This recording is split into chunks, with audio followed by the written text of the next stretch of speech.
বর্তমানে সামাজিক যোগাযোগ মাধ্যম সহ সর্বত্র আলোচনায় তুঙ্গে তাসকিনের ঘুমকাণ্ড। আসলেই কি তাসকিন ঘুমিয়েছিলেন, নাকি পেছনে রয়েছে অন্য কোনো কারণ?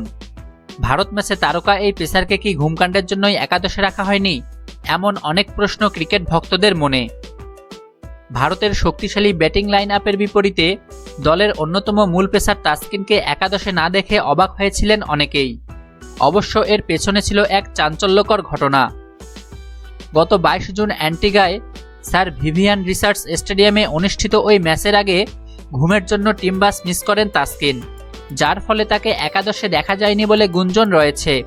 নাম প্রকাশে অনিচ্ছুক বিসিবির এক কর্মকর্তা ক্রিকেট বিষয়ক ওয়েবসাইট ক্রিকবাসকে নিশ্চিত করেছেন এই খবর। এবার ঘুমকাণ্ড নিয়ে মুখ খুললেন তাসকিন। টাইগারদের সহ অধিনায়ক জানান, ভারতের বিপক্ষে ম্যাচে এমনিতেই তাকে খেলানো হয়নি। তাসকিন বলেন, টস হওয়ার 40 মিনিট আগে আমি মাঠে পৌঁছাই।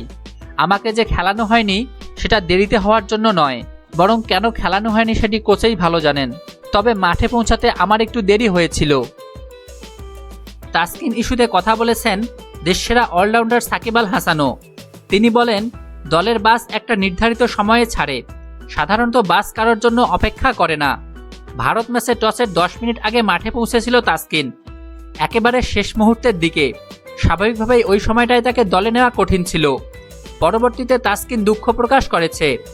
দলের সবাই এটা স্বাভাবিকভাবে নিয়েছে। তিনি আরও বলেন, মানুষের ক্ষেত্রে ভুল হতেই পারে, অনিচ্ছাকৃত ভুল সবারই হয়ে থাকে। ও সেটা স্বীকার করেছে।